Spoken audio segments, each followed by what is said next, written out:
1. That's the book of Psalms, chapter 101, and the verse is number 1 through number 4. Again, that is Psalms chapter 101, verses 1 through 4. When you have it, please say amen. Amen. If you may not have a Bible, our ushers, we have Bibles for you. If you need one, just raise your hand, or we do have it on the board on the screens for you also. And the Bible reads, I will sing of mercy and loving kindness and justice. To you, O Lord, will I sing. I will behave myself wisely and give heed to the blameless way. Oh, when you will come to me, I will walk within my house in integrity and with a blameless heart. Amen. I will set no base or wicked thing before my eyes. I hate the work of them who turn aside from the right path. It shall not grasp a hold of me. A perverse heart shall depart from me. I will know no evil person or thing. I would like to speak to you from the subject of man in the mirror. All right. You may be seated at this time. Amen. Man in the mirror. On June 25th, 2009 was the day that the king of pop, Michael Jackson, passed away. And I am sure there are some things that you remember or some things that you would never forget no matter how old you get. And perhaps one of those memories may be you remember where you was at the time or the date that MJ had passed away.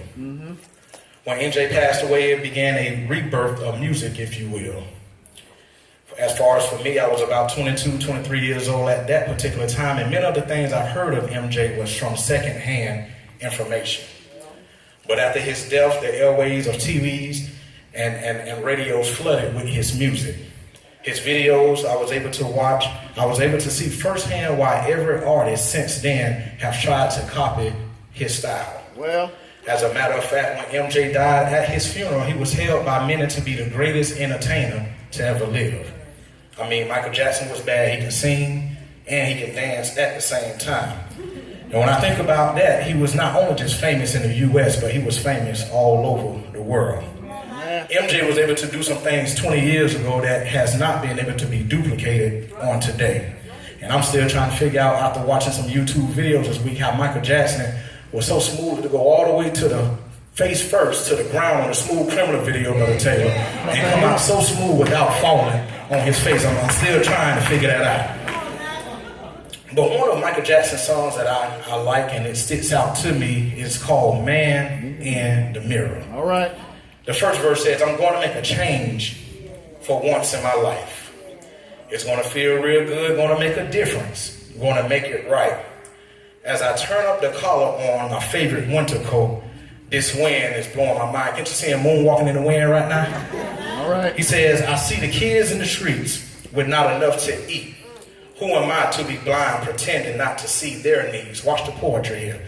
A summer disregard, a broken bottle top.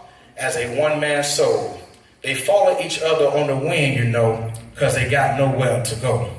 That's why I want you to know I'm starting with the man in the mirror.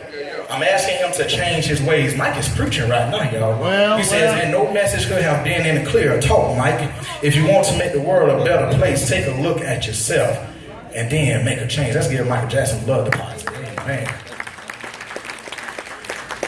What Michael talked about in Man in the Mirror is reflected in Psalms 101. For David says, I want to make a change in the world around me. Amen. But David realized and recognized that it is fundamental for him to be the change before he can make a change. So the first thing that we see in this text as it relates to how you can make a change in your life is number one, you have to correct yourself. David makes a declaration that he is going to focus on the way of integrity. He makes a statement, I will, about 5 times in this chapter. That 2-word phrase shows us whose responsibility it is to make the change. Notice the pronoun I is used to clarify the responsibility and the liability. But the truth of the matter is, when it comes to messing up, we are all professionals at playing the blame game. We all want to point the finger at someone else when something goes wrong. But here in the text, David says, I will, meaning that David understands that it has to start with him first. It's funny how when we catch ourselves in sin or we catch ourselves not doing the right thing, we maximize the circumstances, but we minimize our responsibility. The word will is a future tense of declaration. So none of the things that David is speaking on have yet to happen. He is speaking forth a righteous future that he is wanting to fulfill. One thing for sure is that you can always tell how serious someone is. And if we be honest with ourselves on this morning, the devil knows when we're serious and when we're not serious about wanting to make a change in our life. Well, so if it's nothing else that you remember on this morning, remember this. If you're going to say you're going to make a change, be for real this time. All right. So what David is saying as it relates to correcting ourselves, he says we have to change what we do. In verse 2, he says, I will behave myself wisely and give heed to the blameless way. He continues to say, oh, will you come to me? I will walk within my house in integrity and with a blameless heart. What David is saying in verse number 2 is that he's talking about integrity. We all know that integrity is what you are when nobody else is around. And that's what he's saying, within my house, within my private quarters. In other words, I would rather let my guard down in this place. I want to walk with integrity. Keep in mind that David is talking to himself. But what he's trying to do is he's trying to show us how integrity is something that goes on internally. Now, we all know that God is not a man. He is not impressed by your money. He's not impressed by your education. He's not impressed how you talk or anything like that. And I can prove that to you because if you were to go to 1 Samuel chapter 16 and verse 7, he tells Samuel that I am not man. I don't see you how man sees you. He says that man looks at the outward appearance, but God, me, I looks at the inward appearance. And some of you should be able to testify on this morning because there are some people who look at your outward appearance and counted you out. But thanks be to God that he looked at your heart. And when he looked at your heart, he said, I see me in you and I see me in your future. Somebody ought to be giving God some praise on this morning that he was able to see the best in you when everybody else only seen the worst in you. Somebody know what I'm talking about. All right. Your behavior in public, in large part, is as if every day is Halloween. Where you put on your costume, well, you come out into the world, but the real you come out in intimate places. When you think that you are all alone and nobody else is watching, don't miss this, church. Who you are is not who you intend to be, but who you practice being every day. Well, I said who you are is not who you intend to be, but who you practice to be in every day. Amen. The second change that David wants us to see is that he says that we have to change what we see. In verse number 3, David says, I will set no base or wicked thing before my eyes. I hate the work of them who turn aside from the right path. It shall not grasp a hold of me. David makes up his mind in verse number 3 to be righteous, and then he follows that up by guarding a gate to his mind and his heart. Isn't it funny that when we make the decision that we want to turn away from whatever it is we're trying to run from, the devil sets it right back up for us to go back to where we're trying to come from? So you might ask, why is that? Because there's a direct connection between your senses, your mind, and your heart. This is the pathway that sin travels to try to contaminate us. So what you mean, Butler? What are you saying? What I mean is that you would see or you would hear something. It would then enter into your mind. And truth be told, is you probably have thought about it, or you probably think about it, and if you're not careful, it would get into your heart. And once it gets into your heart, then it becomes a part of you. Well, so you have to understand that the process of sins begins with one impulse. You see the wrong thing, you smell the wrong thing, you hear the wrong thing, and you find yourself in sin just that easy. As a matter of fact, some of us can't see the wrong person because if we see the wrong person, it's going to remind us from what we're trying to run from. So some of us can't smell weed because it'll take us back to our college days or before when they used to call you chief smoke a lot. So y'all ain't going to talk back to me. Y'all know I'm telling the truth, though. Y'all know I'm telling the truth. Pavlov has a theory, and it's called classical conditioning. Well. Pavlov's theory of classical condition says that you can condition a dog to salivate without seeing food. The process of classical condition is like this. You feed the dog. Every time you feed the dog, you ring the bell so that the dog will come over to associate the sound of the bell to the sight of the food. Well, so then you bring your dog to the food and the dog mouth starts to salivate when you ring the bell so that the dog will associate the sound of the bell with the sight of the food. Eventually the dog can be in another room and simply hear the sound of the bell and the dog mouth starts to salivate before he even sees the food, because you have conditioned the dog for a sensual impulse that triggers something inside of the dog and let the dog know that something is coming. And the truth of the matter is the devil has a lot of us classical condition. He's allowed us to see some things that condition our flesh. So when you see the wrong person, your mouth starts to salivate. You go to the wrong place, your mouth starts to salivate. As a matter of fact, the devil got some of us on autopilot. He ain't even got to be around for us to sin. He just ring the bell and walk away and your mouth starts to salivate. Preach, Mom. If you know they trouble, and you know they are not up to no good, they come calling or texting you at 11:30 at night, don't pick up the phone. Don't respond to it. But some of you all have that person on a special ringtone, so when you hear that ringtone, your mouth starts to sing. So not only do we need to change what we do, not only we need to change what we see, but we need to change what we think and what we desire. Amen. Amen. In verse 4, David says, a perverse heart shall depart from me. Amen. I will know no evil person or thing. Your thoughts are inputs as a computer language that determines which software you are allowed to run on your hardware. Don't miss this. Any PC or Mac that is barred down with too much harmful software, spyware, or files operates much slower than the one that is protected from infected progress. Amen. Amen. So let me break it down to you like this. Have you ever noticed that it's so much easier to download a virus than it is to get rid of a virus off your computer? What's up? See, you can download something with the click of a button. And then you would have to call in the Geek Squad to come take whatever it is you downloaded on your computer off your computer. Right. But you have to understand that's exactly how our bad habit starts.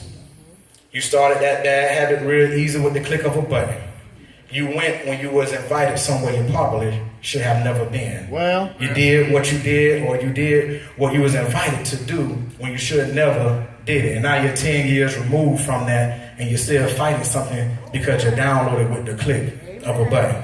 As a matter of fact, you thought you got rid of it, so you went into the CPU of your heart and hit delete. But little did you know that it didn't delete, it just went into the recycler bin of your mind. As a matter of fact, time has passed and you thought you was over, and you find yourself doing the same thing you thought that you was delivered from. But is there anyone in here who can testify on this morning and say, God, I need you to call in your Geek Squad. As a matter of fact, God, I need you to build a firewall around my mind. I need you to protect myself because I have downloaded some things I never should have downloaded. I have put some things in me I never should have. God, have mercy on us and clean my mind. So many times we talk about making a change, but for whatever reason we're afraid to make a change. Sometimes when we hear change is coming, we say things as if, why we got to change this? We've been doing it this way for so long. I've been doing this for so long. This is who I am. Why do I have to change? Well, that's the same thing with sin. When you get comfortable in sin, you don't see no wrong in what it is that you are doing. Go ahead.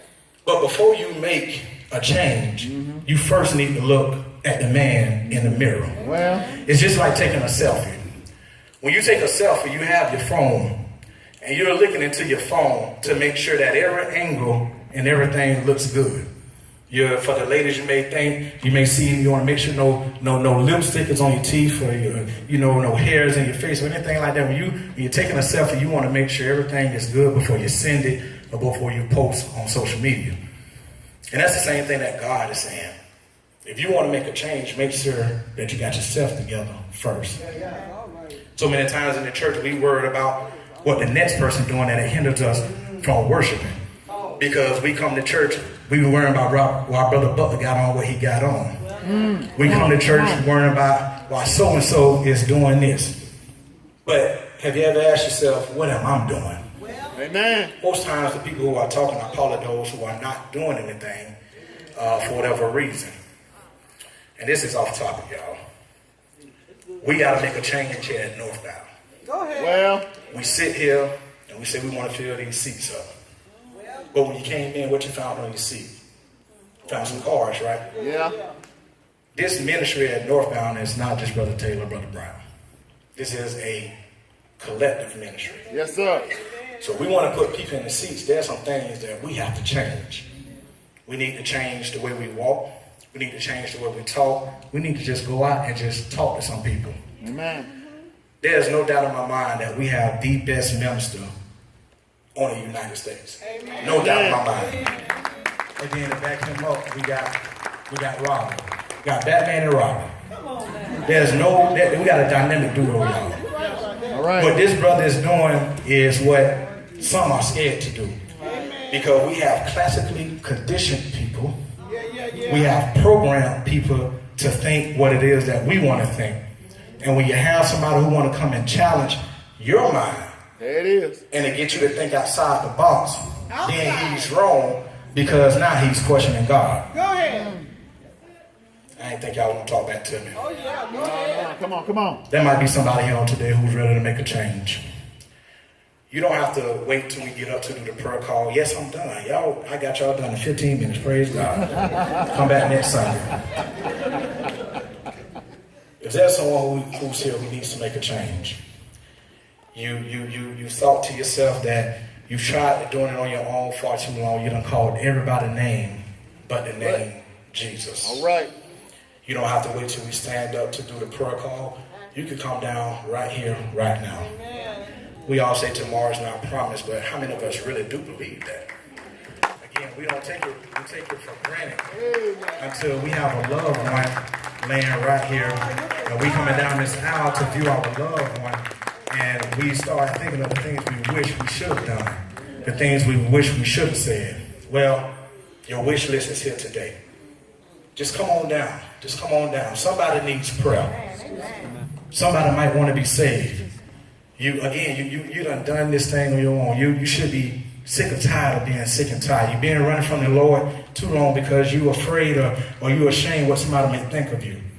When you come up here, it's not our business what you're doing. Amen. It's not our business on why you want to make the change. It's not our business why you want to repent. That's between you and the Lord. Amen. All you're doing is just coming up here and just acknowledging God and say, God, I've done wrong. I'm ready to change.